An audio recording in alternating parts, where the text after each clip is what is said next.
بسم اللہ الرحمن الرحیم۔ السلام علیکم اسٹوڈنٹس، کیا حال ہے؟ میں ہوں آپ کی مس نادیہ۔ امید ہے آپ سب خیریت سے ہوں گے۔ بچوں، آج کا ہمارا عنوان ہے خط۔ خط کیا ہوتا ہے اور خط کو کیسے لکھا جاتا ہے؟ تو آج ہم سیکھیں گے خطوط نویسی۔ بچوں، خط کیا ہوتا ہے؟ خط ایک ایسی نثر کی قسم ہے، ٹھیک ہے، جس میں ہم کچھ چیزوں کو بیان کرتے ہیں یا دلی جذبات کے اظہار کرتے ہیں۔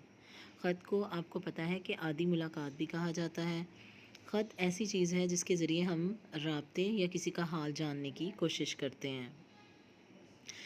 جو خط لکھنے والا ہے وہ مکتوب نگار کہلاتا ہے، اور جسے خط لکھا جاتا ہے اسے مکتوب الہی کہتے ہیں۔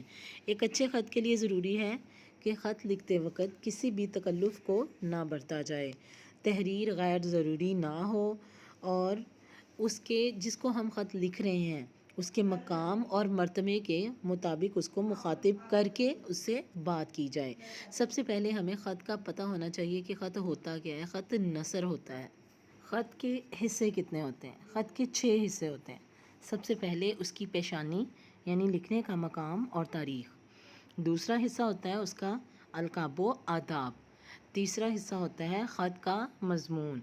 چوتھا ہوتا ہے اختتام، اور آخر میں آتا ہے مکتوب نگار کا نام اور مکتوب نگار کا پتہ، جیسا کہ آپ کے سامنے سکرین میں شو ہو رہا ہے، جس کو ہم اختتامیہ کہتے ہیں۔ آپ کے سامنے دیکھیں پیشانی میں، یعنی اس کے لکھنے کا مقام اور تاریخ میں سب سے پہلے آپ نے امتحانی مرکز لکھنا ہے، اور اس کے بعد آپ نے تاریخ لکھنی ہے۔ تاریخ لکھنے کے بعد آپ نے القاب و آداب، ٹھیک ہے، اس کے دوسرے حصے پہ آ جانا ہے۔ القاب و آداب میں آپ نے جس کو خط لکھنا ہے، دوست ہے، فادر ہے، مدر ہے، ماں باپ ہیں، احباب ہیں، ان کو لکھنا ہے، جیسے یہاں پہ لکھا ہوا ہے پیارے ابا جان۔ اس کے بعد آپ نے آداب پہ آ جانا ہے، یعنی آپ نے السلام علیکم لکھنا ہے۔ اس کے بعد آپ کا آ جانا ہے نفس مضمون یا خط کا مضمون، یعنی اس میں آپ نے جس کے نام لکھا ہے اس کو کیا لکھنا ہے۔ یعنی اگر آپ اپنے ابا جان کو خط لکھ رہے ہیں تو آپ نے ان کو ساری تفصیلات یہاں نفس مضمون میں ساری تفصیلات سے آگاہ کر دینا ہے۔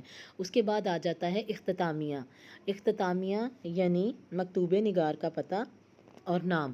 اس میں آپ نے لکھنا ہے والسلام آپ کا بیٹا الف بے جیم۔ یہاں پہ آپ نے نام نہیں لکھنا، یہاں پہ آپ نے نام کی جگہ الف بے جیم لکھنا ہے۔ یہاں پہ آپ لوگوں کا رموز و اقاف سے واقف ہونا بہت زیادہ ضروری ہے۔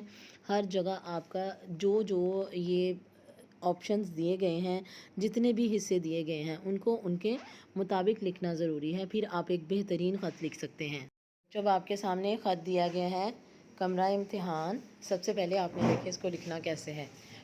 اس کے بعد آپ نے لکھنا ہے پیارے ابا جان السلام علیکم۔